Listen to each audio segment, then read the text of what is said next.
You found the most in-depth coverage of the Silver and Black. The nation and the league arrive in Las Vegas in 2020. Live from the CBS Sports Radio 1140 studios, it's Silver and Black Today. Join the conversation by calling 702-889-5978. And now, here's your host, Scott Gobranson. Good morning, Raider Nation. Good morning, Las Vegas. Live from Tottenham, London, UK. You've turned to the Silver and Black Today here on CBS Sports Radio 1140 as we prepare you for kickoff between the Raiders and the Chicago Bears coming up at 10 a.m. Pacific time, which is 6 p.m. here, local Greenwich Mean Time in Great Britain. That's right. You get a lesson in time zones here on the show. I'm your host, Scott Gobranson. Joining me, my co-hosts Kelly Kreiner and Chaz Osborne from Tottenham Hotspur Stadium, a beautiful brand new 62,000 seat plus stadium in a, I guess you would consider, somewhat northern suburb of London. Gentlemen, how about this environment? What a beautiful, everything here, it's like an all-suites hotel but a stadium, right? You go down, you see all the hospitality areas. What's your guys' impression so far walking through the stadium? Place is sparkling clean. I could eat breakfast out of this place. It's incredible. Just state-of-the-art, top to bottom, one of the best stadiums I've seen so far. And you get that kind of Green Bay Packer Wrigley Field feel when you're outside the stadium because it really is just right downtown in a suburban area. Right. You're not far off. You look right out, right across the street, you've got apartments, homes, small businesses. So you really get that kind of small feel that you do at Wrigley and at Green Bay. Complete with the train. Chaz and I took the overground, not to be confused with the underground. Correct. For those of you who have not been to London, there is such a thing too as well. So we took the train up very much like those big American cities, and the stadium is gorgeous on the outside, inside as well, semi-covered. I think, Chaz, you use the kind of Dallas analogy, although it's not quite like that, but It's pretty close. It's a gorgeous stadium. We've tweeted out a bunch of pictures on that stuff as well, but really, really nice place. It's a good host. They have a retractable natural turf, the pitch for soccer/football in this country. That slides under the stands, and the field turf comes out for the NFL game, so the Raiders field here, because it is their home game, the end zones read Oakland Raiders. It's amazing. That video is circulating around, for the listeners out there. If you haven't seen it, try to look it up. It's just amazing how they do that. That's right. Well, real quick, let's take a look at what's on today's docket and who you hear from today. In our first hour, we'll be talking with Raiders beat writer, longtime NFL writer Vic Tafur from the Athletic Bay Area. We'll talk to him about the London experience, about the Raiders versus Bears today, and where the Raiders are at this quarter season mark in 2019. So that'll be interesting to hear because we know so much about the drama that's happened, but overall, where are things with the Raiders? We'll hear from him as well. We'll also get into a lot about today's game. We'll talk about the matchup. We'll talk about Raiders are down some guys. There's injuries, right? Offensive line, Terrell Williams, wide receiver, he may go. Vic, I'm sure, will tell us. He's always got the latest, so we'll know about that. But we'll also talk a little bit ourselves about where the Raiders are right now going into this game, and we'll talk to you about London because having been here now, Chaz, you were here for the whole week. Kelly and I came later, but we've taken it all in. We attended the UK Blackout Party, which is the big Raiders fan club here in London. Yep. We'll tell you a little bit about that. So we have a lot going on, but I'll tell you, I'm impressed with, for me as a first timer, the NFL presence here, at least localized in what they're doing, and all the events they had down in central London. We saw, you were out there, and we saw the Khalil Mack life-size bobblehead and the Raiders shield out there by the bridge. So it's interesting. We talked to Ollie Ryder, who runs that club. He plays tackle football here, and he said there's 400,000 kids in the greater London area that play tackle football. So is the sport growing? We've talked about it on this show, kind of being skeptical somewhat about the NFL and international, but the reality is you have to grow a business. They have to grow their brand. Mm-hmm. And Kelly, that's the only place to go. Where else are you going to go? That's true. There'll be something in China before too long. It's just too big of a population, too many people to avoid it. But it's, we say it, we traveled out here. That's just, I don't think that's something viable that you can do on a weekly basis or even if you play 3 or 4 games there. But what they're doing with this series here, having 3 or 4 games, different teams come out, you can see, like you said, you can just see the atmosphere out here. it's more of a viable product than I was expecting. Yeah, seeing Ryan Tannehill Dolphins jerseys. A lot of jerseys, a lot of other Khalil teams Mack represented. Raiders jerseys. We could count actually more teams that we haven't seen. I haven't seen the Bengals and the Rams. Other than that, we've seen every. I saw 2 Rams jerseys coming in. I saw a Jameis Winston Bucks jersey. I saw last Bucks. night. Yeah, I'm like, all right. Yes, we saw a young lady wearing one today. Every team is represented here. I was here last year for the Raiders Seahawks, and we talked about on air what I thought maybe the percentage of Raider fans. And I thought, being around town, but I was mostly at Raider events. So I thought, it's about 50-50. It felt like, I saw a lot of Seahawks, saw a lot of Raiders. When I got in the stadium, it was like maybe 40% Seahawks, 30% Raiders, and like other, like all the other fans from all the, I'm seeing Browns, I'm seeing a lot of Patriots, Cowboys, just you name it. So it seems like the other is a higher There's percentage. the Patriots one. Isn't that so ironic? Because, Patriot, the whole thing with right, but we also saw. I mean, we talked about this right before we went on the air. We talked about how how do people get into American football over here? Well, media, the internet, how things can connect now, and you can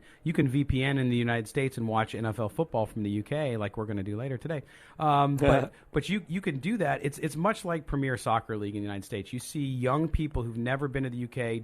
Maybe they watch it on NBC because the TV contract got so much better, but they pick a team, not because they've ever been to Manchester or they've been to Tottenham or wherever, but they pick those teams, and I think you're just seeing the opposite of that here. We were on a train with a guy in a Vikings jersey, a Patriots jersey, and what was the other guy? It was Bears. Yeah, well, a couple of Bears, but then right behind you there was Dolphins man with a Chiefs wife. Like, where are they? How are they? And we asked, some of them it was colors, some of them was players, because of the star-making abilities of Patrick Mahomes. Mm-hmm. So it's interesting how those American products get consumed in other countries. Same way, everybody has their reason for picking their team. Yeah. So that's. Although we talked to a lot of folks, Londoners, right, just out and about. Who really have no clue about America. It's like if they walked into a place and asked me about Premier League soccer. I'm not most of them, it. when we said we were working with American, you mean like rugby? Rugby. They would always say, rugby? Oh, you mean like rugby? Like, well, sort of. Sort of. But it looks like we ran into a lot of Americans, so a lot of Americans have traveled here. I'd say, in my estimation, we've seen 2-1 Bears fans to Raiders fans. I know Raider fans don't want to hear that. It feels like it. And we were even out at we were out. I was at the Admiralty, the party with Vic Tafur the other night, and it was a Raiders kind of a thing, and so I was even out at most of the Raiders parties, and it still didn't feel. And we were at the big Silver and Black UK party, and now, obviously that was all Raiders, but it didn't feel like it was crowded. It didn't feel like it was that many. And then now when we're out on the streets, and like you said, coming here to the game, it's definitely been 2-1 Bears. Well, and it's when we encounter Raiders fans that are from the UK, or we ran into the guys from Germany and Switzerland the other night. Right. And you wonder about that, too, because you always hear, of course, the Raiders will tell you, our brand is so strong, it's international. And you're like, okay, well, yeah, you're selling me something, too. But at the same time, here's a team that hasn't been very good for the last 17 years, but that brand, the excess from the glory years from the 70s and 80s are still there. Yeah. You see it with the international. You see the strength of that brand. Now, let's see if that transpires into building the brand in Las Vegas with folks who aren't Raider fans yet. But really interesting to just see the whole kind of dynamic. Well, they're passionate fans. I mean, I've been a Raider fan since the 70s, and obviously we've fallen on hard times, but I can't change teams. And I feel like, most of the Raider fans are like that. A lot of teams jump off bandwagons. We might trade. Kelly and I might trade you. I mean, you get top dollar if you did. It'd be a smart move. That'd be kind of like a Khalil Mack trade. We're getting a conditional 6th at best, and that case of beer, and we're taking it. Yeah, but no, you mentioned the fans around town. Walking around the last couple of days with my silver and black hoodie on, I heard a lot more "Go Bears" and "Bear Down" as I'm walking down than I did anything from the Raiders. Yeah. It seems like every Chicago fan I walked by recognized the color, and it was "Bear Down," "Go," everyone. Yeah. No, it's interesting to see that and to see how well people have traveled. And why not? If you're from Chicago East, not that long of a trip. It's like flying across the country for us. For us, coming from the West Coast, a much longer trip. But, it's nice to see the mixture of American fans, British fans that are here, and, of course, those with Europe being so small and so the proximity so close to Germany, France. We met somebody from France last night, and they're a fan up here, right? So it was interesting to watch all of that transpire. And I'm still skeptical with the NFL. I know they're going to do it, but it's just, to me, to your point, and we'll ask Vic the question too about how do you consider that travel. So if you're in the NFC or AFC West, East, fine. It's like traveling across country. But then if you have to play an AFC West team that's got to fly all the way, if you're LA, the Chargers, and you got to fly all the way to London, it's a long trip. But I'm sure there's ways around it, bye-week planning and all that stuff. But it's going to be interesting. Mike McCaskey from the Bears, who serves on the International Committee, did an interview in The Athletic, and he talked about that a little bit too. So it's coming. It's coming. Also Japan, China, as you mentioned. There's a lot of markets that they're looking at. Mexico still there as well. So we'll have to see how it all happens. But London, this stadium looks like it was built for the NFL with that field. So I'm thinking it's going to happen at some point, but we'll see. It's perfect. The only thing I would see is a disadvantage for the London team. If they've got to go over 8 times, that's tough. Only, the teams over there only have to come here once. Yeah. They got to go over 8 times. I think if you just sent the Jets over here, I don't think anybody would care. Oh. Sorry. Well, did that. That's for our good friend Tony. They tried that basically with the Jaguars. It's like, well, we'll just throw that over there. How do you grow the sport when you're showing them Jaguars football? Is what gets me. So the fact that you still have this many people coming to the games is kind of a testament to the NFL itself. Yeah. All right. Well, we're going to come up here on a break. Our first break from London, where we're coming to you live from Tottenham's Hotspur Stadium, where the Raiders are going to be taking on the Bears here in just a little while. About an hour and a half from game time. Place was packed outside 4 hours before game time, and it wasn't just at the pubs. They were hanging around. They were talking to other fans. And without being able to tailgate, that just shows people just want to be around here, just want to be in the atmosphere. No tailgating. What? That's a sensitive subject. All right, we're going to step aside. When we come back, Vic Tafur from The Athletic will join us. We'll talk Raider football. You're listening to The Silver and Black today here on CBS Sports Radio 1140.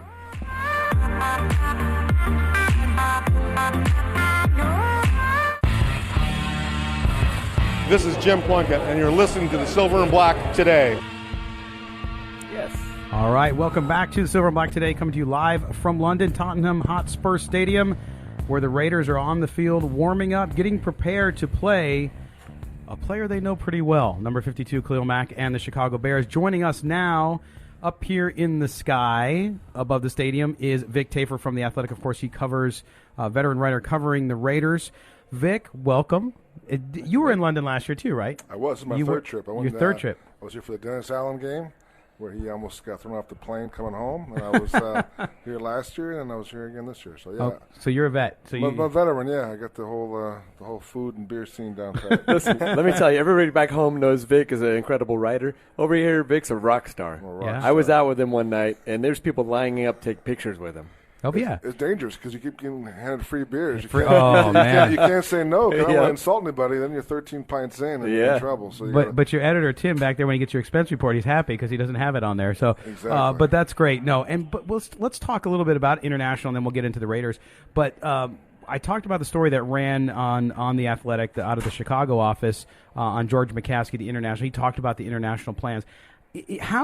What's the feeling in the league with how international play, not only here in London, but also Mexico City? Of course, they had the turf issue last year they had to cancel. But what's the overall feel in the NFL about growth in these international markets? They're still excited about it. I think the fans, you'll see today, the fans will come out. They come from all over every European country wearing every NFL jersey. I mean, it's definitely a big deal. They have 4 games here, so and they'll all do well. And even Mexico last year was kind of a mess as far as the logistics. But the fans came out. The fans still loved it. So I just think it's still a big draw. I think they've learned over the years that maybe it's not really, having a full-time team here is not really going to happen. But I think they still love the whole spectacle of it and all the build-up. And, it's a global brand, so they definitely enjoyed being that. It is. Now, for Raider fans, they lost a game, and significant this year, especially with the last season in Oakland, right? So fans only had 8 games, they thought, at home. The whole lease issue played a little bit, from what we understand, into it, or was that not an issue? When they were scheduling, they didn't know if they'd be playing in Oakland or where they'd be playing, right. So they picked them for London. But also, I still think they'll be here regardless. I think if they had figured out earlier, I think they'll still be here. I think that was kind of part of the deal when they got to moved. Vegas. Yeah, and I think the Raiders won't say this, but I don't think Mark Davis wanted the Khalil Mack game in Oakland. I think he wanted it. I think he's fine with it having it here. I think you see all the 52 jerseys. The Bears. Both Bears and Raiders jerseys wearing 5-2 here, so I think it's still kind of it's a little raw, for Mark Davis and for John Gruden. So I think they're happy having that part of it here in London. They are. And we talk about the Raiders coming into this game. They're banged up front on the offensive line, which is not good when you're facing this Raiders defense that ranks 5th in the National Football League. What's the latest there? We know Incognito, is he going to go? Do we know? I think so. I think I'm trying to watch from you guys are so up high. I'm trying to watch the warm-ups. I definitely saw Tyrell Williams is not warming up. I thought he was going to give it a go, but I'm pretty sure he's out. So he was on the bench about 10 minutes ago, so I think he's out. Richie's going to give it a try. I've not seen anything to give me any other indications, but I think it was going to give it a try. I think he's going to try and go. Yep. Yeah, and of course they lost Jordan Devey to IR. Right. So up front on the offensive line is tough. And in this game, it's going to be, I think, imperative that they don't do what they've done in their losses this year, right, which is control the ball a little more, have the ball more on offense, and get on the other side of the field. I mean, what's your take on that? You know, you hear so many people – it's always hard for me to understand why Derek Carr is polarizing because he's such a nice guy, and you're around him every day. I'm not. Right. But the play on the field is the issue, and I know people want him to win. And I've talked to folks who tell me, well, he's afraid to get hit still and all this kind of stuff. I don't know how true that is, but where do you see that situation? Is Derek Carr there? Is he at a point mentally, do you think? I know you don't know what's in his head, but do you think he's at a point where he feels more comfortable? Game 1, he looked that way, but it was against the Broncos. Where are we with that situation? It's a good question. I think Derek, like you saw mentioned week 1, it looked great. I think he had a little chip on his shoulder. He was mad about the Antonio Brown deal. I think that definitely helped him in that game. But obviously, they don't have Tyrell Williams today. For him, weapons is a big deal, having the guys to throw the ball to. I think Darren Waller is emerging as that guy, but I think he's still trying to get comfortable with all these receivers. So I think it's hard. I mean, I think he and Gruden are not definitely on a better page than they were last year. I wouldn't say they're totally in sync as far as what they want to do in terms of, like, taking shots downfield versus checking it down. I mean, John's kind of conservative, and Derek gets a lot of the flack for that when people say, hey, throw the ball downfield more often. But really, they tell him not to. They say, hey, man, if any doubt, don't turn the ball over, check it down or throw it away. So he's in a tough spot. So. Yeah, well, you kind of just answered the question I had when we talk about everybody talking about Carr's reluctancy to go downfield.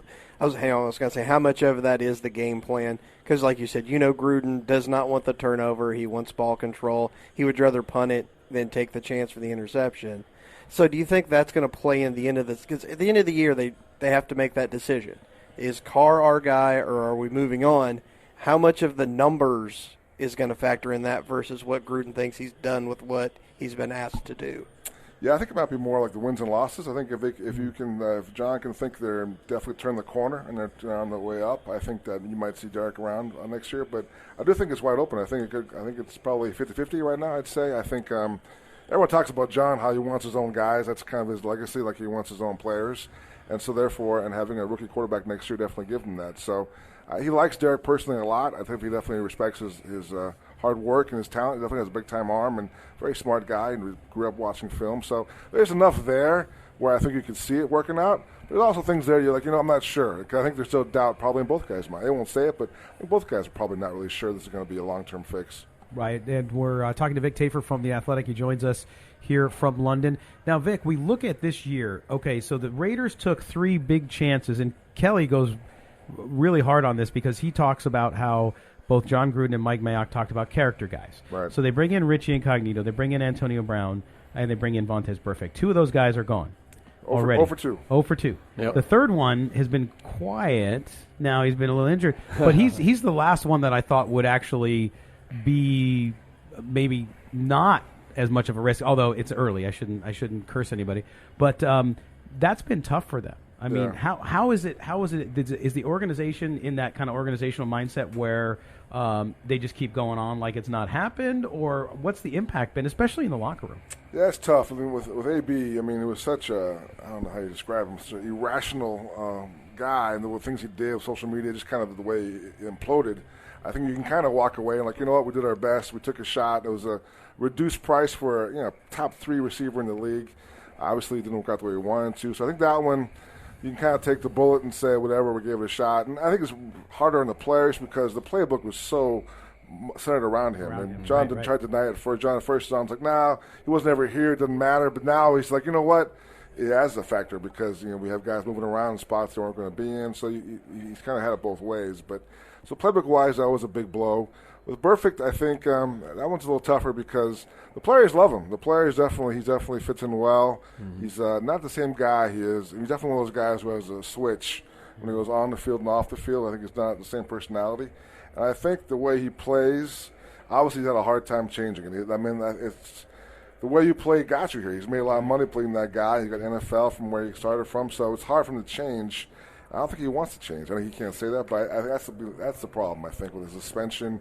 And now the NFL's looking at the film, trying to find other plays. They find other examples. So the Raiders it's hard to argue, Vic. I mean, when you look at the plays, I know Raider fans like to, because the fans get mad at us when we talk about it too. Yeah. They like to say, well, no, this Patriots guy did that. Okay, well, that was the first guy's hit. He doesn't have 8 years of hits like this. It's just like if somebody, I use the expression, we have a sponsor who's an attorney, DUI attorney.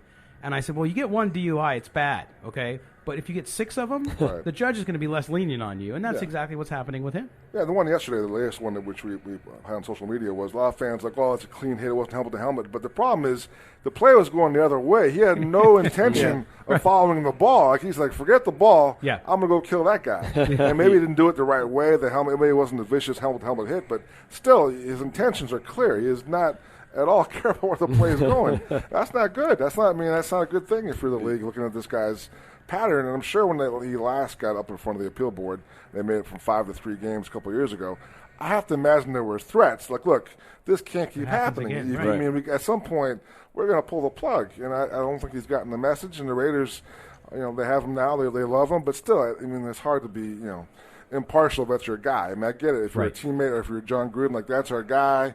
He's misunderstood, yada, yada, yada. But still, I mean, like you said, the history is just too much. Right. Yeah. I know we can only just speculate, but what do you think it's going to get reduced? I mean, it's already 5 is the longest. We talked about. Yeah, I thought it's 12 now. I thought maybe you might get to 6, like you still make it the longest. But I think the Raiders' comments and the league digging back in to find more examples, I think that's a bad sign. I think that doesn't tell me they're looking to give him a break. Yeah, the fact that they went back and they're pointing out more stuff is just them cementing the case they've already put out. Right. So they don't. I don't think the NFL wants to reduce this, but I think they understand they may have to just because it is such a big suspension. Right. But it's like you mentioned, you don't know if he can change the way he plays. This is how he played in college. Yeah. He was a guaranteed 15-yard personal foul at least every other game. Right. He missed more game time in college for getting kicked out of games and suspended than anybody else I've ever seen. Right. Yeah.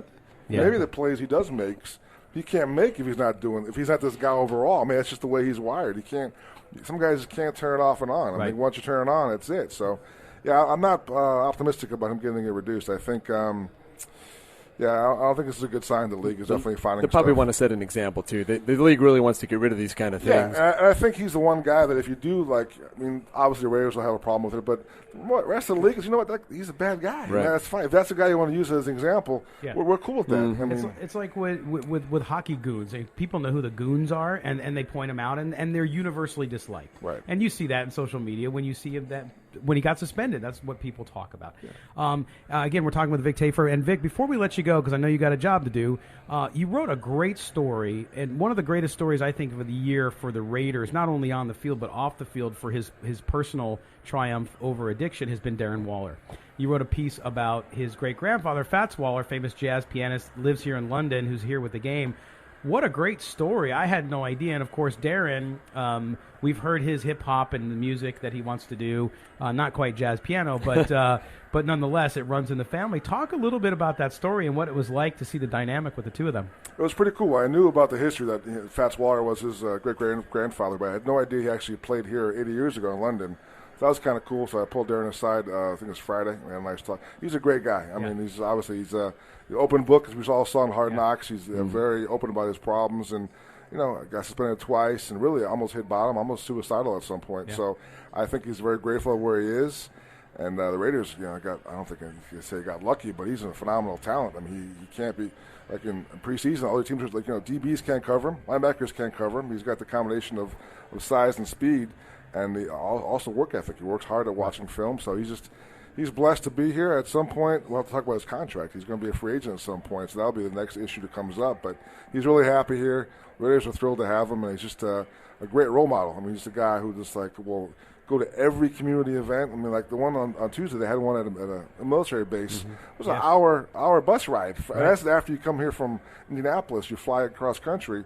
And usually, there's 3 or 4, the lower guys go hey, you're going. The bus leaves at 9 o'clock. Mm-hmm. But for him to do that also, I think is just another example of just he's totally all in as far as community service goes and making every appearance he can. Yeah, it shows his character for sure. Yeah. Absolutely. So what's going to happen today? You see the Bears pulling this one out? I do. At first I thought this is a good matchup. I mean, the Bears' offense is not great. I think that's might keep it close, but I just think without Tyrell Williams, I think that's a tough blow offensively. I think the Bears are so good against the run.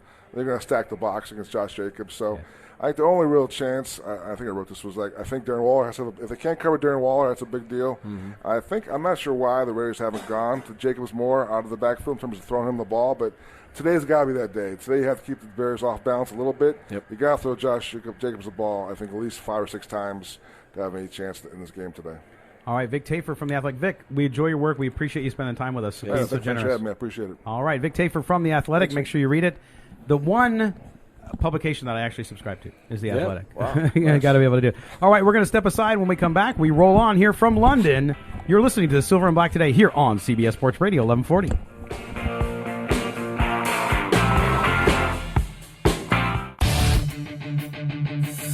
CBS Sports Radio. The only way to take Silver and Black today with you is with a radio.com app.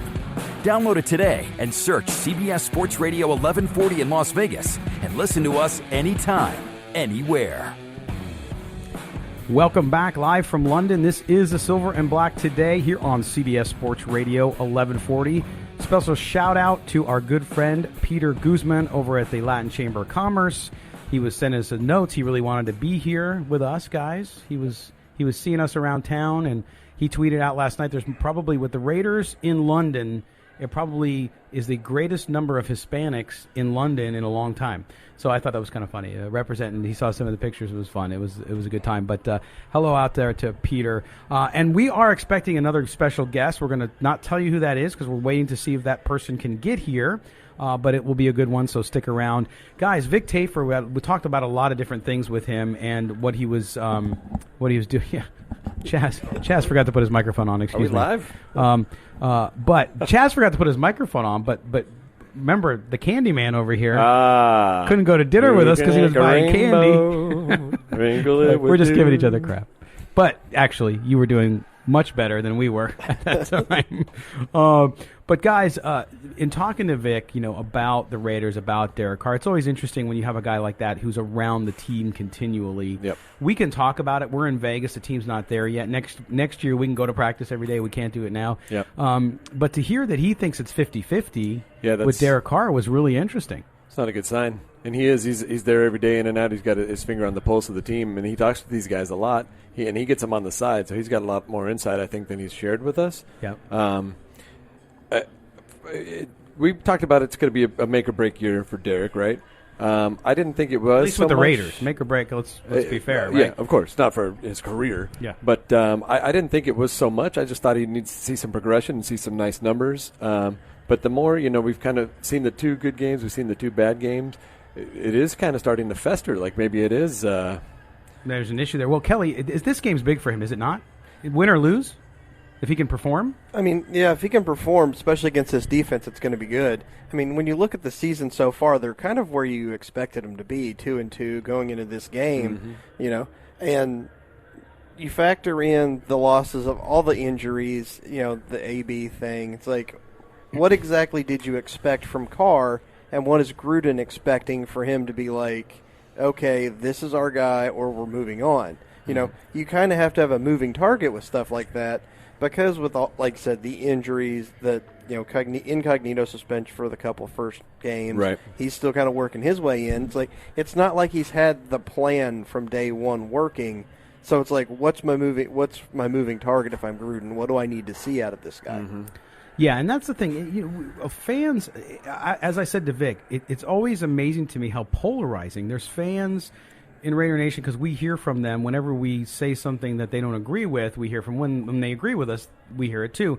And that is, so many people think that Derek Carr is the limiting factor for this team, which I don't think. Now, a limiting factor, if he's not playing well, of course. When you have a quarterback, and the NFL is a quarterback-driven league. If you don't have a quarterback who can put you in a position to win games, you're not going to win. It's just, that's the way it goes. Well, unless you have an incredible defense. And then, a guy like Chase Daniel today, he's more of a game manager. So as long as he doesn't make any mistakes and you have an incredible defense, then a quarterback's not. When's the last time an incredible defense won the Super Bowl? The Denver Broncos with Peyton Manning a few years ago. He was Peyton Manning, he quarterback. But that was Peyton Manning at the end of I know, on the downside. He couldn't feel his fingers. Well, let's go with Trent. Let's go with Trent Dilfer then with the Baltimore Ravens when they had that defense. But that was 20 years ago. Well, I'm just saying, defense wins. Did you don't need you to have see the score of the Super Bowl last year? Yes, but those were both middle of the road defenses. That's my point.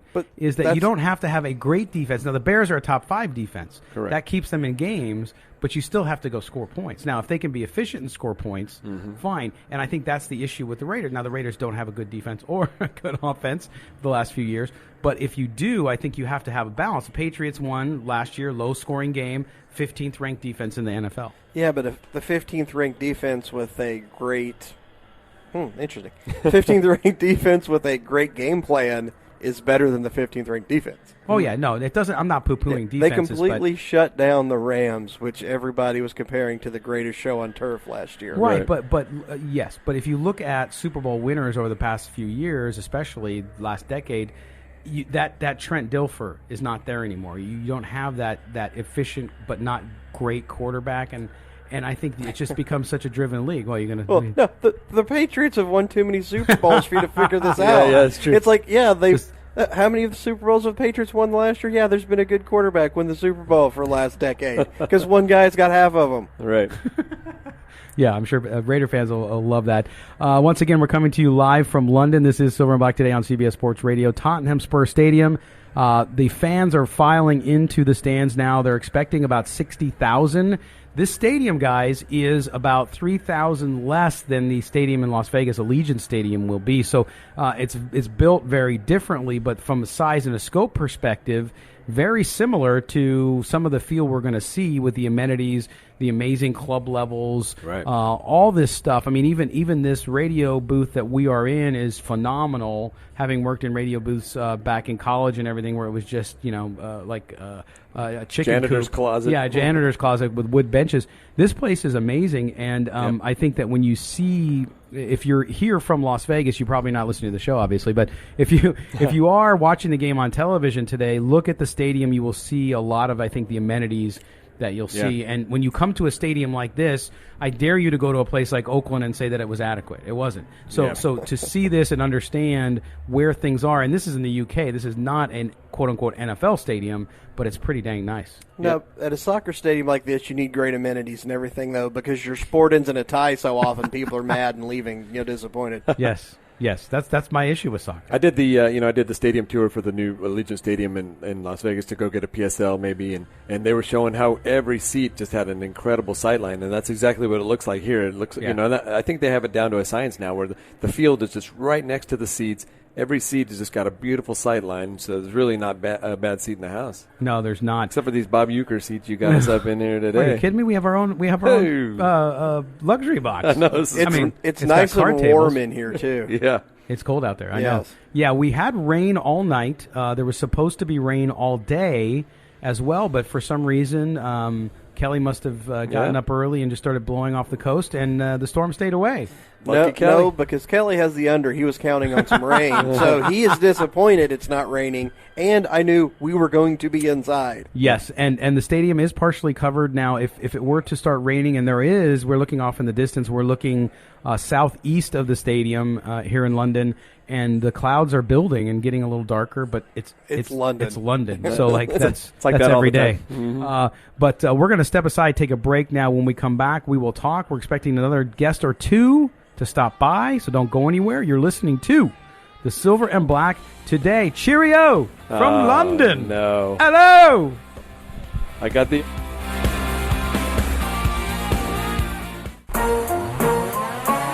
found the most in-depth coverage of the Silver and Black. This is Silver and Black Today, live on CBS Sports Radio 1140. Here's your host, Scott Gobranson. Welcome back to London in Great Britain, Tottenham Hotspur Stadium, where the fans are rolling in. I'm seeing a lot more orange. I hate to tell you, Raider Nation. Not happy about it. There's a lot of Raider Nation here, but there are more the Bears fans. Not happy about it. In fact, on the scoreboard, it reads the Bears versus Raider Nation. Kind of nice little touch there, guys. But we are here. We are live for both hours, 2 hours. We are not jet lagged. We're pretending we're not jet lagged. We are just out here doing our show. We're happy to have you guys with us. We are the only live radio show emanating from here, by the way, before this game. So we're proud of that. And thank you back to our producer, executive producer, Marc Badain, and Trent Ogle, who is doing our engineering and producing as well back in Las Osborne, Vegas. Silver and Black today. Oh, there's drunk Chaz. Yes. Oh, my God. It's like it was last night. We could have got a lot more sound this weekend if we were thinking about it with Chaz. Yes. Oh, yeah. No. Chaz, he's been – are you kidding me? Chaz is professional. Yeah. Nothing but professional on this trip. We've been they're slowing it down there. But we're starting to see all kinds of entertainment-type stuff file onto the field now as well. But setting the scene here, this stadium is starting to fill in. People are coming in. It is cold outside. This partially covered stadium does cut off on the wind. And so it is interesting. You might see a lot of reports from the media, Kelly, because they're sitting outside. There's no press box like most American journalists are used to. They're actually sitting out in the stands. We might venture down there a little later and just maybe – no, we don't want to go down there? Okay.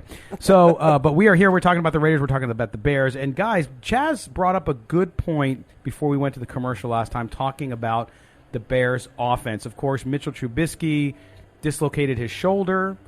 He is out for in a definite amount of time. We don't know exactly how long. He was not performing as well as people thought he would in this Bears offense. Kelly, you were not surprised by that. In fact, when they moved to Chase Daniel, you felt like they would do better with him. Why is that? Yeah, I did say that it was bad for the Raiders that Trubisky got hurt. Yeah, and if you look at Mitchell Trubisky, will make some plays that Chase Daniel never could have made from high school, pros, college. You know, he's just way more athletic. But Chase Daniel does not make that one back-breaking mistake. You know, he doesn't take a big sack trying to, scramble out and make a play. He doesn't throw a real questionable interception. Chase Daniels is the kind of quarterback that will take a play and not make a play. So it's with the defense that the Bears have, it's more of you don't have to worry about your offense losing the game. Your defense can basically win it for you. He's been in the league since 2009, right? So, he was on that Saints team that won the Super Bowl. So he's not a wide-eyed rookie. Like I said, he's a game manager, and he's suitable. I mean, he's got, with that talent that they have on the defense, just get down the field, take advantage when you have field position, don't make any mistakes, and we'll get out of here with a W. That's exactly the Bears' game plan today. It's like, well, but that to me, one of the keys of the game for the Raiders, as banged up as they've been, especially up front on the offensive line, is they have to create turnovers. But it's going to be hard. To your point, right, guys, is the fact that if you have a quarterback that's not going to make bad throws, he's not going to make amazing throws either, right? Like you said, he's not as athletic as Trubisky. But if he's going to manage the game well, the Raiders have got to take advantage of every opportunity out of offense if they're not able to. The Bears, we talked about it, +6. Right, in turnovers, right. The Raiders are -1. Correct. You got to flip that, I think, for them to have any shot today. But how are they going to do that? How are they going to create turnovers? I think Garyon Conley has to have a big game. Oh, he's going to be very important. Hands are full. You're not going to see I just don't see either team doing much offensively in this game. Mm-hmm. It's going to be the Bears have yet to establish a run like everybody was thinking they were going to with David Montgomery coming in. I think you're going to see them try to really do that today. Yep. Even as banged up as the Oakland secondary is, this isn't really the game where you're going to let Chase Daniel try to explore the field. No. This is going to be both teams really close to the vest. Don't make a big mistake and try to capitalize if the other team does. And to your point, Kelly, Montgomery's been every week, just continuing to improve, and I feel like today they're really going to kind of let the reins loose a little bit on him, and we'll see a lot more Montgomery. Well, on the Bears side, defensively, We talk about one guy, right? I mean, they're much more than one guy. Don't mean to do it, but people are saying, I don't want to hear about Khalil Mack. It is the story. It has to be the story. It's the first time they're playing their former teammate, playing the player who, to me, is top 1-2 defensive end in the league. Well, top 2 defensive player. Period. It's exactly. Aaron Donald, Khalil Mack, and then we can there's start. Everybody else. We can start the list after that. That's right. So they're going to play him today, and Khalil Mack, as you would expect, poo-pooed it all week. Yeah, no big deal. It's just another game. It's just another game. In reality, though, any player, it doesn't matter, even if he got the biggest contract ever, even if he got all the money he wanted and he got out of Oakland because he wanted to be, let's say that was what his reasoning was, you still want to beat your old team, right? I don't care if it's you want to go out with a better-looking guy or a better-looking girl after you see your ex. It doesn't matter. You always want to best the last one, especially when it ends maybe not with as much closure as you would have liked. That extra motivation is dangerous to me, guys, because Khalil Mack's already a great player. Now you add that little oomph on top of it, and I could see where Derek Carr is going to be looking around a lot, making sure he knows where Khalil Mack is. And with that offensive line, Alec Ingold, you mentioned it last night, Chaz, he's going to have a big game. He's going to block, and I think you're going to see a lot of tight end sets. Yeah, you're going to have to. And the tight end sets you're going to see are going to be mostly for protection. That's why Waller, when he's out there, is going to have to make some big plays. We're going to find out where Miller's at today. I don't think. I'm sorry. Colton Miller, the left tackle. Yeah, it's like he's second year in the league. He's getting better. We're going to find out what he's made of today because I think they just try to abuse him just constantly. Yeah, especially with the limitation on the now. If Incognito plays, that'll be a little bit of a boost for him. But still, they're going to man up right on him and go after him. There's no doubt about it. But this game overall, the feel of it here in London is very jovial, very fun. The Raiders out on the field in their signature black jerseys with silver numbers and silver pants. And so no color rush jazz or any of that kind of jersey, the highlighter jerseys the Seahawks wore the other night. Get rid of color rush. Yeah. My eyes are still hurting. But this atmosphere is building. The game is getting closer at hand. And, guys, it's going to be fun to watch. I think this might be one of those games where pretty quickly how it's going to go. And you're going to see how the Raiders, if they can't move the ball on offense, it's going to be an extremely long day, and they will never, even on vacation, want to come back to London again. No, I think it's going to be a little more competitive than that. Everybody's talking about glass half full. Well, I love it, man. That's the narrative. Everybody wants to talk about Khalil Mack like he's Forrest Whitaker's. That means Charles Jefferson in Fast Times at Ridgemont High, right? He's just going to leave carnage all over the field all week. Well, it's not going to be like that, They're going to chip block him. They're going to double team him. The one thing that John Gruden does not want to happen in the narrative, he does not want it to be a Khalil Mack show today. He's going to make sure all eyes are on Mack. But can you stop him? He's going to try. Yeah. I mean, he's going to try his hardest because, like what we talked about with Vic earlier and kind of Gruden's been up to bat and taken a few swings and missed. He does not want this to be a glaring story coming out of the game. He wants the Khalil Mack to be a quiet part of the game and let anybody else but Mack eat today. Well, when we come back in the break here, we got about a minute, but we want to talk about the Bears. How good really is that defense? They're missing a piece today, and we'll talk about that. We'll also talk about the Raiders' defense, what they're going to have to do. Yes, the Bears' offense isn't the Rams. They're not Pat Mahomes and the Chiefs, but they are efficient. They have weapons at wide receiver, even though they're not a big vertical passing team. So we'll talk a little bit about that and give you a little breakdown on the rest of the game. We'll also talk later on about the keys to the game, even more so. We'll dive a little bit more into that as well. We'll have Kelly's Corner. I don't know if it's going to be British-related. Did you get one of those little bobblehead bulldogs? No. No? Oh, I thought you would have. I thought you would have. Okay.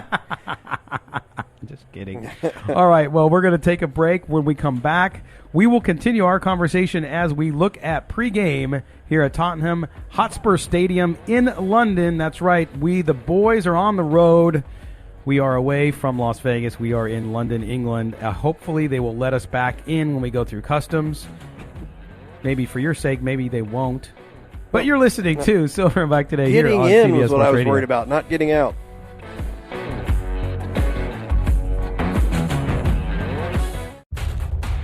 You found the most in-depth coverage of the Silver and Black. The nation and the league arrive in Las Vegas in 2020. Live from the CBS Sports Radio 1140 studios, it's Silver and Black Today. Join the conversation by calling 702-889-5978. And now, here's your host, Scott Gobranson.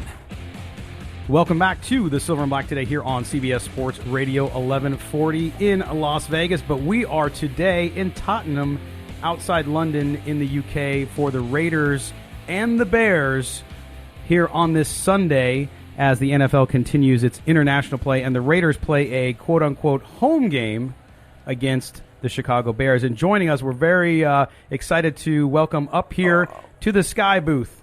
The radio Sky booth, the Raiders president, Marc Badain. Marc, how you doing? You liking your time in London, having a good time here with the Raiders organization? Well, we've been here 3 times in the last 5 years, so it's becoming like another second home for us. The team had a great stay.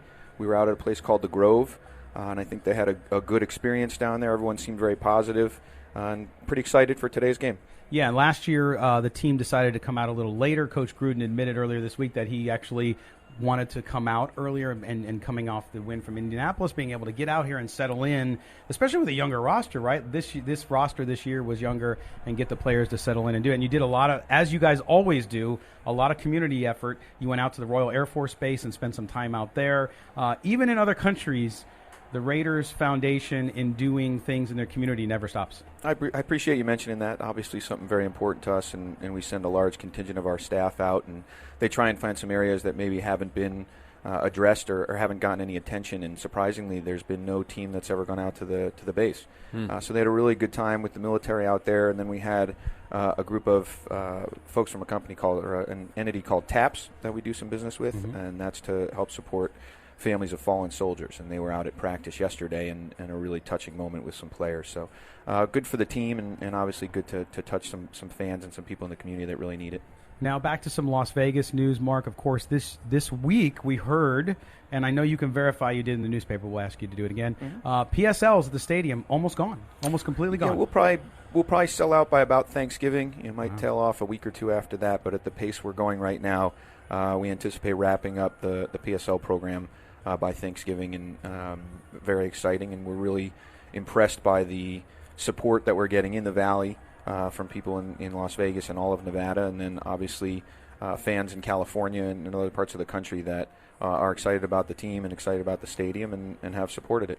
And has the mix stayed pretty much the same? I know early on it was a lot of Clark County residents, and then, of course, Bay Area and Los Angeles, as you just mentioned. Is it staying pretty much true to that? Yeah, I think we'll end up probably close to about 2/3, 1/3. So 2/3 in Nevada and 1/3 California and the rest of the country, which I think is a good mix. When they initially made the projections, it was 75-25. So from a tourist standpoint and a tax standpoint and bringing economic development and dollars and tourists to Vegas, it's working out in the city's favor. The pace surprised you, right? Not so much that you would sell them over time, but the rapid pace of which they've sold, to be able to wrap it up at Thanksgiving before you move to the city. Is that surprising? Yeah, actually, it'll probably be the first stadium project that has that happen. Most of the time you're selling up until kickoff, and sometimes even after kickoff. The club seats sold out in 55 days, and I think when we saw that response, we realized we were onto something here, and that it was going to outpace initial projections. And so we've been able to stagger the sales process and make sure we took care of all the customers, and we've had a really good response.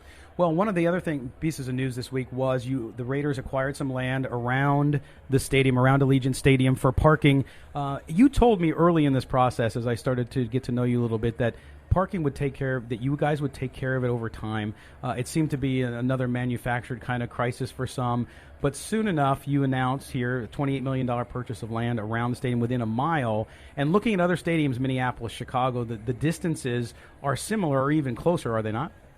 You bring up a good point. We've been on the road the last couple of weeks and saw what they have or don't have in Minnesota and some other stadiums. And the term we sometimes use is water seeks its own level. People will figure out their parking plan, but we're not going to sit back and let that happen. So we've been in acquisition mode. We've been in discussions with a number of property owners. So we've acquired the land that you talked about, which is the old Frias taxi cab property. It'll probably add about 2,700 spots that we own and control. And we've done some focus groups with some PSL holders, found out where they want to go, where they want to tailgate, where they want to come from all over the Las Vegas Valley, and then we'll do some with some of the folks that are coming in from out of town.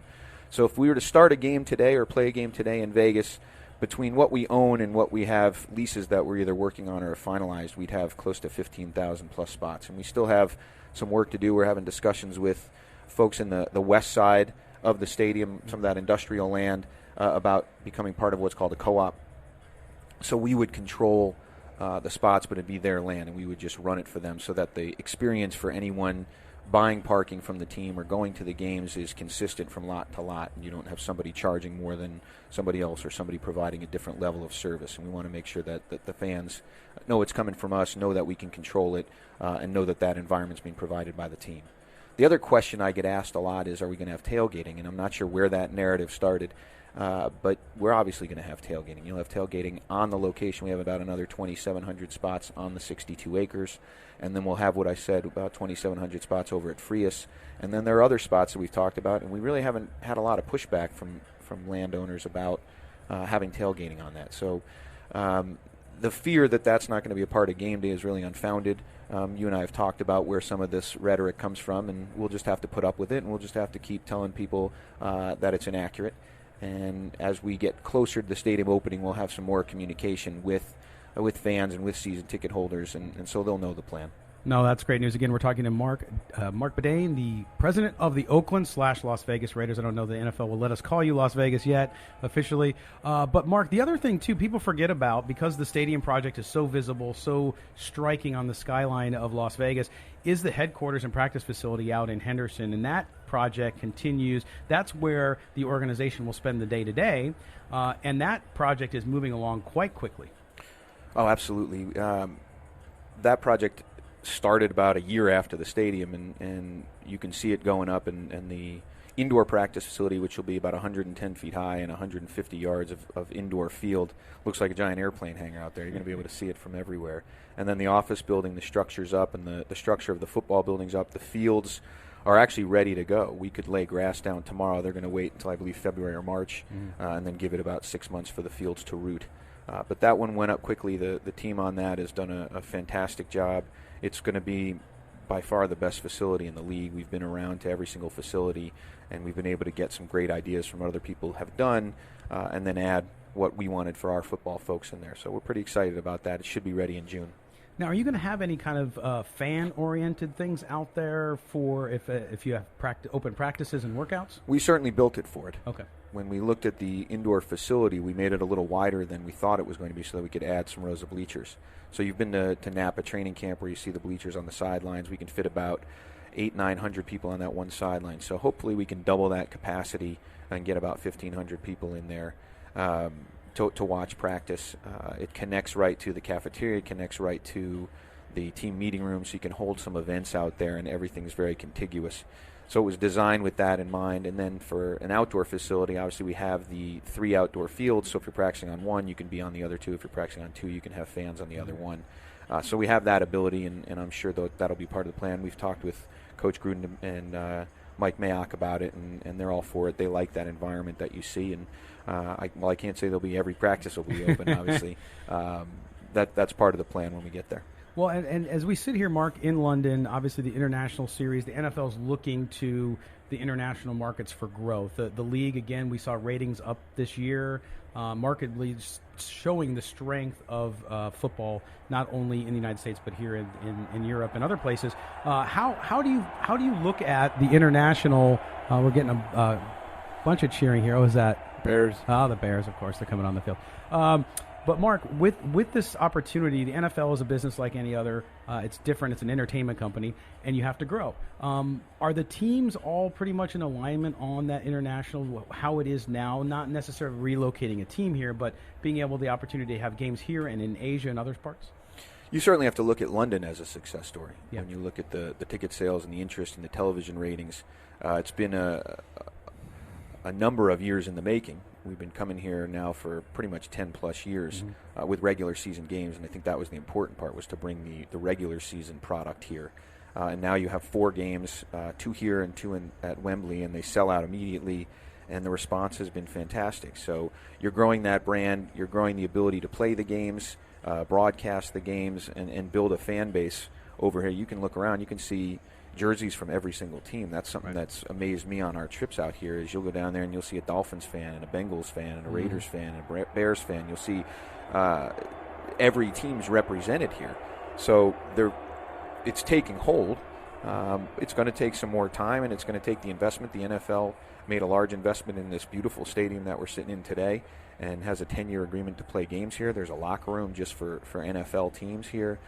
So the partnership is strong. I think the initiative was supported by the league, supported by ownership, and you're seeing the outcome of that in today's game and the next week's game and the rest of the games. And before we let you go, we appreciate you being generous with your time.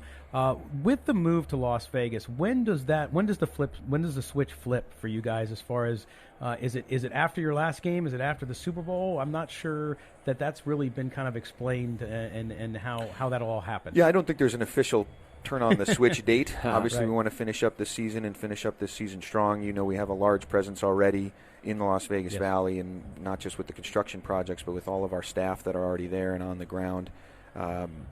So it's a delicate situation trying to balance it in both markets. But as soon as this season's over, we have the draft coming up in Las Vegas. That's going to be a big event. So again, I don't think there's any one date that we're going to flip the switch, but there'll be a lot of exciting announcements once we get into the off season and start getting closer to opening the building. The question we get most from fans is when they're going to be able to buy merchandise, right? So that'll be a little bit lag time. We saw that with the Golden Knights. It took probably 3 or 4 months after to get information. But Marc Badain, president of the Raiders, thanks for joining us here today. We appreciate it. Pleasure. You. Enjoy the game. Thanks. Right. We got a good spot up here, so enjoy it. We will. All right, we're going to step aside. When we come back, we'll roll on with the Silver and Black today here on CBS Sports Radio, 1140.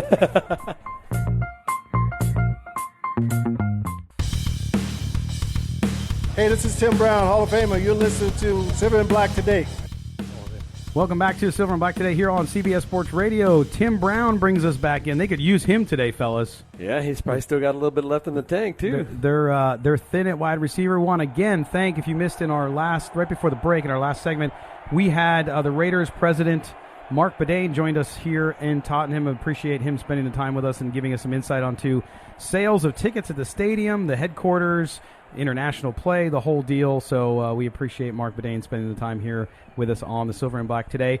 The screams you just heard, if you did hear them, that is the Bears coming onto the field, led by number 52, Khalil Mack. And guys, we talk about this team, and let's talk more about the game and what they have to do. Kelly, you talked about this being sort of the litmus test of litmus tests for Colton Miller at left tackle. And that is true. Trent Brown, who we already know is a player on the other side, has to play. This offensive line is going to have to come up with some magic today if they're going to have a shot at this. Yeah, definitely. And it's going to be the middle of the line. You know, that's where the injuries, that's where the depth's been the issue. You know, Trent Brown's been what you paid him for. You know, Colton Miller had, week 1, the line looked great. He looks good. You know, Von Miller and Bradley Chubb did absolutely nothing. You know, so you're going to have to see that again today if they have any chance to win this football game. This Bears defense is stacked, right? Eddie Jackson, Leonard Floyd, Kyle Fuller, Danny Trevathan, on and on, right? It's just, and then now there's a couple of new names. And now you can start naming the really good players. Yeah, exactly. Roy Robinson Harris, a couple of new names, Nick Williams, that are making huge contributions these first weeks. Like, they're just coming at you from every direction. So Raiders, they got to have their head on a swivel. Well, Akeem Hicks, I've not heard word that he's playing. He was questionable coming in. We don't think he's going to see the field. The Raiders get a break, at least with one guy, if Hicks isn't on the field. But, yeah, that Colton Miller doing that, you're going to have to keep Derek Carr upright. He doesn't have to go down the field a lot, which I know some Raider fans will hate to hear. But if he can be efficient, if he can find Waller in the flat, if he can find Josh Jacobs, right? We heard Vic Tafur at the beginning of the show talk about that. They've got to get this guy. And when you have a guy that talented, you have to get him in the game plan. You have to figure out a way to do it. Now, is that happening during check down, during audibles? We don't know. But I would imagine we will see as much as we can of Josh Jacobs, not only in the running game but also in the passing game. If you want to get him involved, I think you have to do more, or you have to game plan for it. Because the Bears are just going to be sitting down waiting for the check down. Yeah. Well, no, they're waiting for the check down. Yeah, because, I mean, I hate to use the phrase, but Carr can be check down Charlie on occasion. So when you're kind of waiting and sitting on that, the check down to Jacobs doesn't do anything. When you're scripting plays and when you're coming up with plays, you get him the ball out of the backfield, it opens up the field way more for him to, because Jacobs could run you over, he can make you miss. The he can do either one, but he's got to have an opportunity. Yep. And the Bears haven't given up a rushing touchdown yet this year, so there's another factor. Like, it's just they're tough up front. Well, if you throw for 7, you still win the game. That's fine with me. That is true. Now, we talked about it earlier, too, the matchup, Garyon Conley and Allen Robinson. Conley, I've seen Conley play really, really well at times this season. He's been a little inconsistent in my book. Doesn't mean he can't play. Doesn't mean he can't keep up with Robinson. That's their one down-the-field threat that we're going to have to worry about as far as if I'm the coaching staff, I'm thinking, okay, where might they go vertical if Chase Daniels gets the ball there, and that is to Robinson. What do you see in Robinson that's going to give Conley trouble? He's such a good route runner in size. Conley, you can see that he's still a little worried about getting burnt, so on occasion he will be playing off a little too much.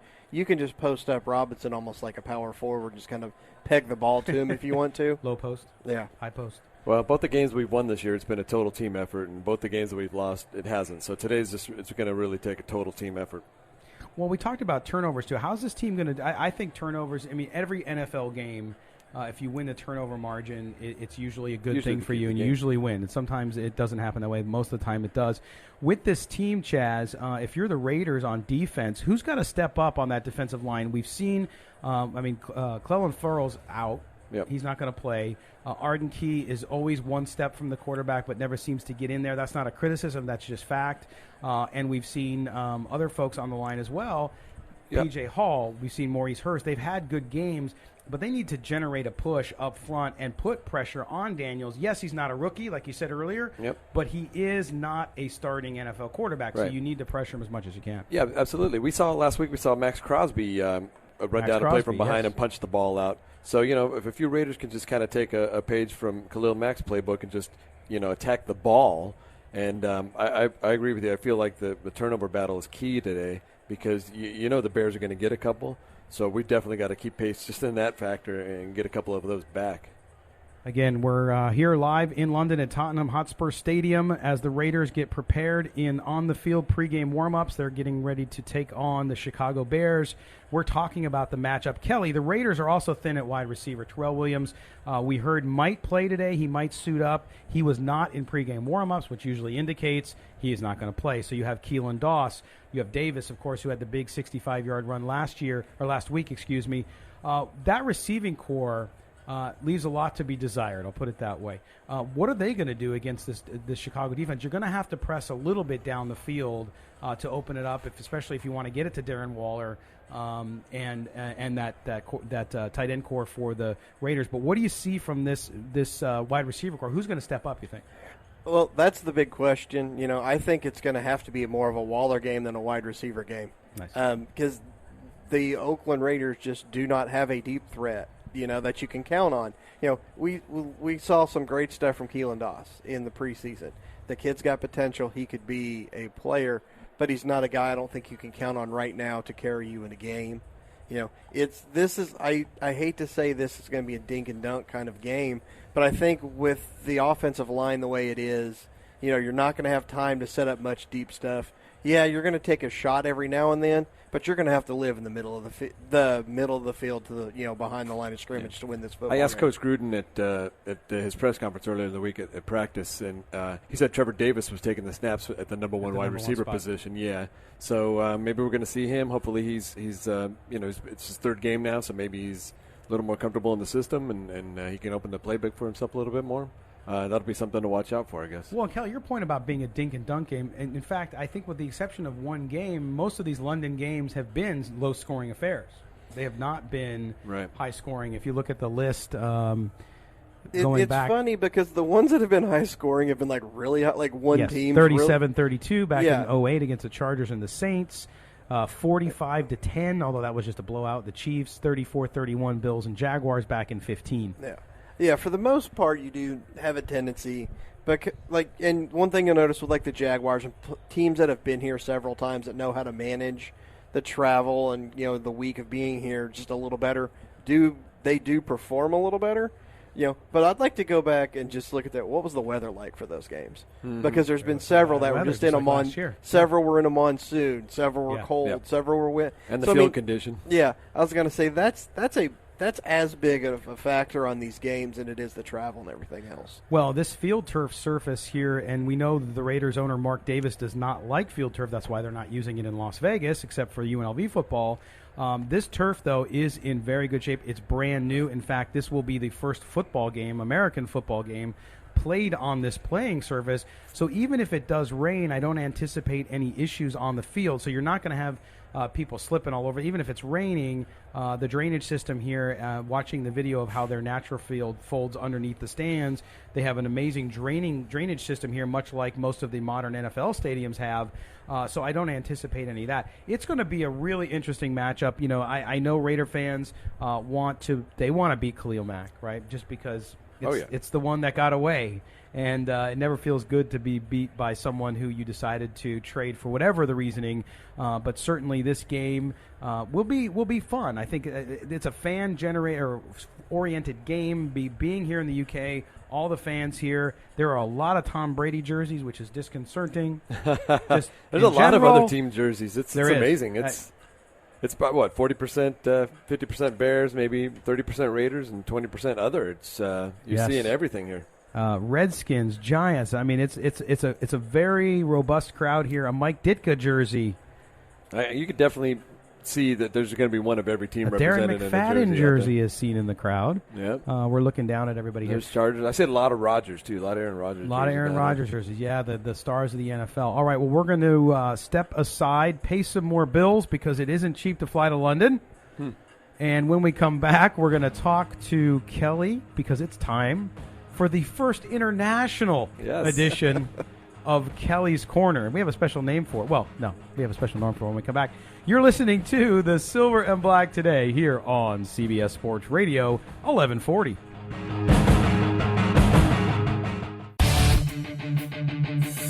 CBS Sports Radio.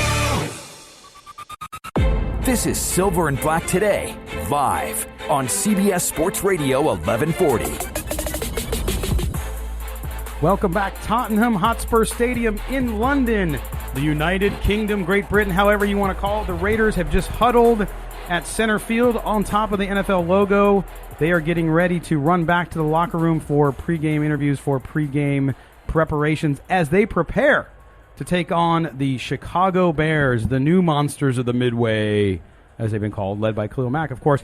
I am Scott Branson, Kelly Kreiner, Chaz Osborne. We are on site in London, bringing you our show, Silver and Black, today here on CBS Sports Radio Live before the game, before the kickoff. And this time of the show, ladies and gentlemen, it's a new milestone.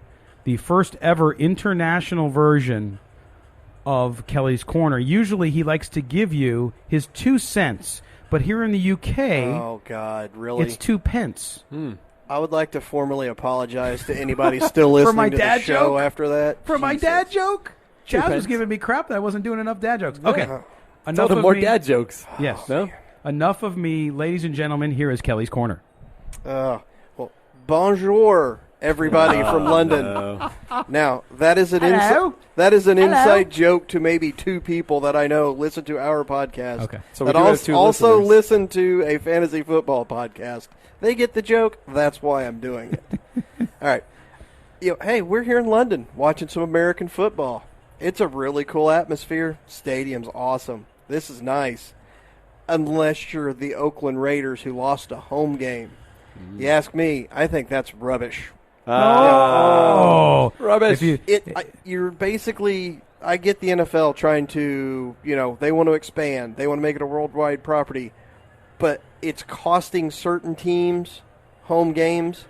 Home games, when you have 16 in a season, you only get 8 home games. They're vitally important. Next week here in London, we have the Jaguars playing the Buccaneers. Or, I'm sorry, it's the Panthers playing the Buccaneers. And it's a home game for Tampa Bay. But the biggest problem is it's a divisional game. Right. They're losing a home divisional game, which is there's not a more important football game for a team, and they have to give that up to come over here. Right. Jacksonville's been over here several times, but they kind of agreed to do it when they were kind of low-down franchise. It's one of those things. It's good money. They're, hey, we'll go. Nobody in Jacksonville's showing up. We might as well go to England. But you're still forcing an NFL team to lose a home game. Well, but we do know, and Vic Tafur, who joined us earlier in the show, talked about this a little bit, and I did not ask Marc Badain about it. Maybe I posted out, maybe I didn't. But the whole thing about Khalil, go ahead. I was like, or maybe you kicked something out and we had no sound. But here's the thing. The Raiders didn't want this game in Oakland against the Bears. Is what his contention was, right? That Mark Davis didn't want Khalil Mack coming back to Oakland, which I don't know. I mean, I don't know why you wouldn't want that. If you traded him away, you traded him away. Did they want the game here last year? No, but that was all. The other thing, these 2 international games in a row were part. It was maybe you want to call it quid pro quo or part of the deal for the move to Las Vegas. They had to agree to take one on the chin, if you will, to do that. So I don't disagree with you, Kelly, but I just think that it was maybe not as much of a choice as we think it was. And that's also my point. When you basically have to force somebody into coming out here, you're forcing 8 teams a year now to come out here. I'd say if you polled all the teams, they'd say, yeah, we would rather not do that. Right. You're going to go be 32 out of 32. Mm-hmm. That may be a sign that you're probably doing something that's not the best for your sport. At what point, you want to increase that bottom line. It's going to help out owners. It's going to help out players. But at what point do you have to just be like, all right, listen, this is where this needs to stop? And this goes back to them talking about having a actual NFL franchise here in London. Right. I said that would never happen, and if it did, the team would fail. Yeah. I think you're starting to see now there's been the pushback. The 4 games are working. They're going to have a couple 2 somewhere else. That's all they really need. Stop it. Like, keep it where it's at now. Yeah. You've got a nice little thing. Don't try to push this any farther. And obviously it's the Raider fans in Oakland are the ones that are actually getting penalized the most. Here's their last season in Oakland, and they're losing a home game. And for me, it's a little upsetting to see 2/3 Bears fans here at a Raiders home game. Now, growing up in San Diego and going to those games, we called it Oakland. We called it Oakland South. It was great. And I was right at home, and there was sometimes 80% Raider fans down at those games. But I'm a little uncomfortable today hearing the fans at an Oakland home game booing because it's 2/3 Bears fans. Well, let's get rid of that. What the NFL should say is, look, you both have a neutral site game. It's not a home game. Now, it might be revenue. Maybe they get the revenue. I don't know. It's a good question. Should have asked it. They do. Absolutely. So that's why Jacksonville was agreeing to do it, because they were making more money doing that than they Absolutely. were. Okay, so if that's the really designation is your home team and basically you get the kitty, okay, that's fine. But it's not really a home game, to your point, because it's a mixture of fans from all over the country. And, I think that you have to – every team's going to have to take one for the team, if you will, and come over and play. The Green Bay Packers have never done it, surprisingly. Right. So why is it that they're the only team that hasn't? So I would imagine they should be giving up a home game, but they don't want to give a home game at Lambeau Field, right? Mm-hmm. But the international expansion, it's not going to be expansion, to your point. The games, I think, work. The Raiders being here, it's exciting for fans. Why more fans, Raider fans, didn't come? I don't know. Maybe it's proximity, it's distance. Yeah.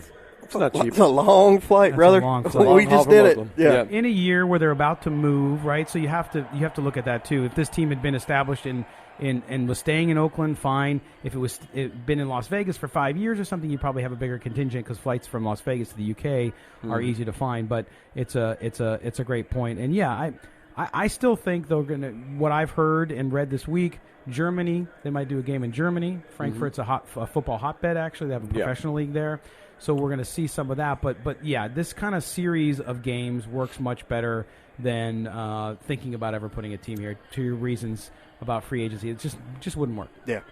Not only free agency, salary cap issues, because they had it in the NBA when Canada first came up. Mm-hmm. Because, back then the Canadian dollar was worth a little. I mean, it's worse now. Yep. But, your contract was the same there. Here, the exchange rate we paid was $1. It was $1.30, $1.31 per dollar, American dollar. So your contract, you're losing 30% of a contract before you even factor in the massive taxes that's coming out. Right. Like you you'd have to adjust for that, and then it's like competitive balance this year. Well, and a shout-out to our good friend Ed Marshall, who brings up a good point, and that is if the Raiders play a home game in Oakland, and this is not anything against Oakland fans, it's a loser of a game because they lose money, they make no revenue with the situation they have in the Oakland Coliseum. So to actually play a home game in London, they make a lot more money. Yep.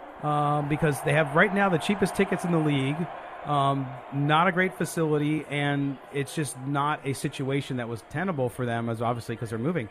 So that's another interesting angle I didn't think about, but it's true. No, But them being here, I mean, you're going to want bigger brands, like you said. I mean, the Jaguars, if you bring over the Bengals, nobody. Right. That's the one thing I haven't seen. Marc Badain said he saw a Bengals jersey. I haven't seen one. I've seen almost everything else. Yep. But there's always one person who will wear clothing like that. So you're going to see a Bengals jersey somewhere, right? There's got to be a Bengals fan. thrift stores over here selling things. It's got to be an Andy Dalton jersey, right? Keyshawn Carter. Keyshawn Carter. Ken Stabler, maybe? Oh, my goodness. We are here live at Tottenham Hotspur Stadium pre-game as they get set to, in a few minutes here, kick off this puppy and play two national anthems, of course, that of Great Britain and of the United States. The Raiders and the Bears are in the locker room right now. The clouds have cleared. We have some late afternoon, evening sunshine coming in the top of the stadium, which is partially covered here. Quite the light show. They have lights all over this stadium, and it is a beautiful sight surrounded by glass, much like our stadium in Las Vegas, Allegiant Stadium. So the atmosphere is starting to rock here. The lighting, it's almost like being in a nightclub. The acoustics as well. We heard them when we were here setting up yesterday, and we heard them playing some songs, getting everything ready, and the music sounded like you were at a concert. It was unbelievable. That's the biggest thing in your stadium design now, and Seattle Sound. showed how much sound you could hold into a stadium. Yeah. Everybody wants that for a home field advantage now. Sure, we'll take it. That's right. We're going to step aside here in a moment. Want to do a special shout-out to a listener of ours, William Day. William's out in Indiana, saw his first Raiders game last week, and he was just over the moon about that. William's fighting cancer. It's a tough battle. He is a strong guy. His wife, Addie, is there by his side, and he's doing that. We want to just give a shout-out to William and let him know that he is here with us in spirit. Yes. In London. We got some goodies for you, William. We're going to send them back to you from the London game as well. So just want to give you and Addie the best as we step aside. And when we come back, we're going to close out the show and talk a little bit about our picks for the game. We'll also give you our weekly NFL picks. I continue to stink. Kelly and Chaz continue to win, most of all. Yeah. Right? That's what we do. We'll tell you a little about that. We'll give our picks. So you probably want to go with my picks this week because, it's just go opposite of the other direction. You're due, man. You're due. Just I've been win, due baby. for years. Just win, baby. But we are here. We appreciate you guys being with us. It's been an amazing week to be here with the Raiders and to be here with you. Without you, we don't exist, and we appreciate bringing the show as well as the folks at Intercom CBS Sports Radio 1140 allowing us to do this and bring it to you on the radio.com app as well as on CBS Sports 1140 in Las Vegas. Hearty hello to all of our folks in Nevada. We're going to step aside. When we come back, we'll close out the show from London. This is the Silver and Black today in the UK. We'll be back right after this. You found the most in-depth coverage of the Silver and Black. This is Silver and Black Today, live on CBS Sports Radio 1140. Here's your host, Scott Gobranson. Welcome back to the home stretch, the Silver and Black Today, live in the UK. That's right, we are live at Tottenham Hotspur Stadium, just outside London, a suburb of London, getting ready as Raider greats are introduced on the field. It is a Raider home game, technically. So you have George Atkinson, Mark Van Egan on the field. Who else, Chaz? Jim Plunkett. Jim Plunkett is out there. We have a couple other players. Looks like Tim Brown. Tim Brown is out there, absolutely. The Raiderettes are on the field. They just performed to Metallica or some facsimile of Metallica. We think it was a local band, playing Metallica. But they're rolling out players from every decade, starting with 60s, 70s, 80s. They're up to the 90s now. Oh, it's Wisniewski's representing the 90s. Yes, Steve there. Wisniewski is here as well. Charles Woodson. Charles Woodson is here, too. So a lot of the Raider greats from past eras have joined the team here in London to be part of this International Series game as they get set to take on the Chicago Bears here at the top of the hour, 10 a.m. back in Las Vegas. It is just about 6 p.m. It's past tea time, yes, but it is, and I don't mean golf, it is past tea time in London, and we're approaching 6 p.m. and kickoff. The game will be on locally in Las Vegas on Fox 5 to watch the game, and we have been your official pregame show, and that's not rubbish.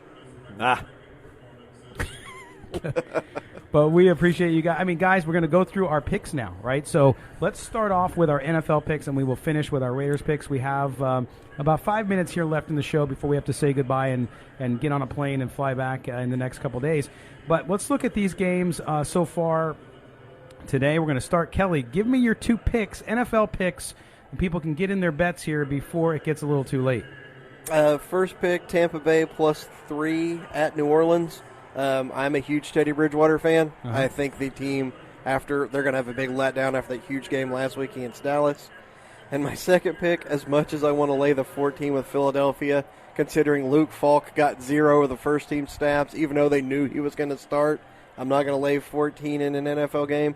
I am taking under 42 in the Patriots-Washington Redskins game. Okay, nice. So under a Patriot game, and you have the Tampa Bay Buccaneers. Plus the 3. Plus the 3. Okay. I like it. Chaz Osborne, you're up. I'm staying on the Kyle Allen bandwagon. I'm going to ride him all the way into the playoffs. Or to the ground. Either way. Or to the ground. No, he's going. He's it's there. Carolina -3 and over Jacksonville. And then Denver's got so much disarray. They're trading everybody. Everybody's on the block. So I'm going to go ahead and take them +6.5 against the Chargers. Because Kelly says bet the money line.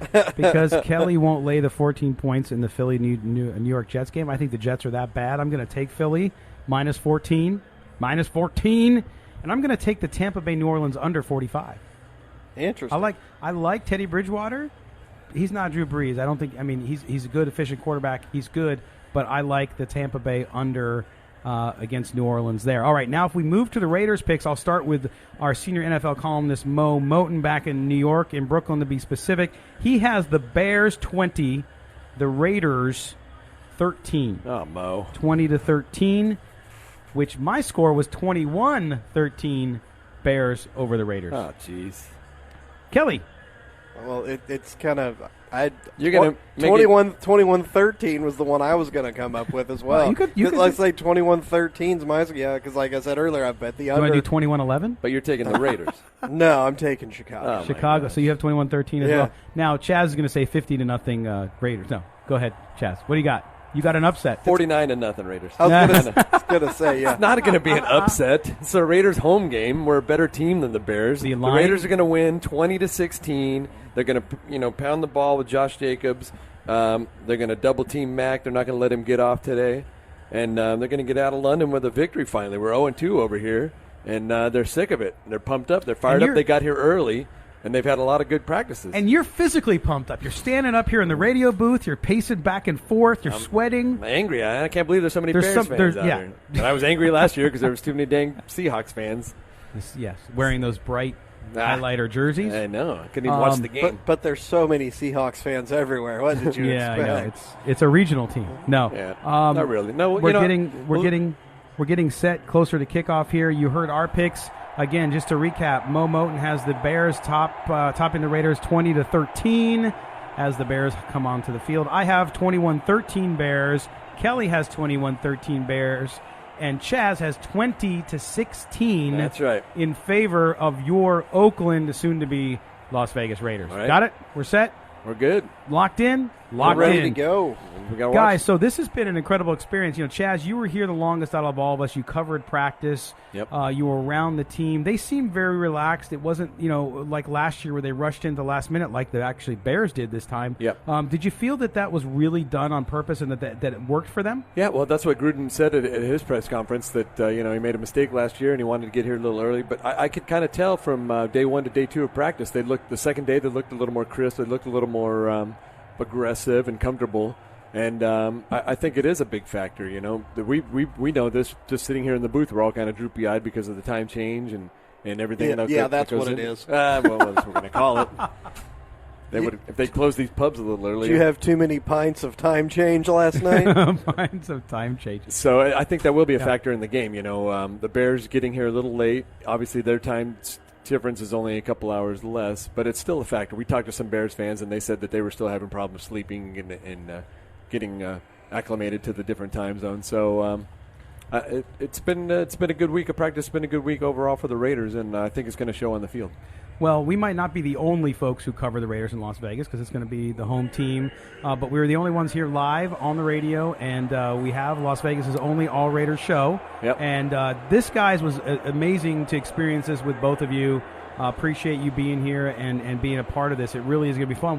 We get to watch the game. Yeah. And then, of course, we'll talk about it next week. Next week, we will be live at Emerald Isle Casino in Henderson. So we're going to be remote. We're going to be on the road. So we won't be back in the studio. We go from London to Emerald Isle. See, it's like I thought Emerald Isle was Ireland. Isn't that right over the water here? Should we just kind of... Yeah, we're not going to an island. We're going to a casino. That's I right. thought we were going down. It's a great casino, downtown Henderson on Water Street. Fantastic place. Here's the bad thing. Second time I've been to London will definitely be the first time I've been to the Emerald Isle. There you go. Well, it's a lateral move. The Emerald Isle's great. You're going to love it. We got to give a shout-out to Ollie again.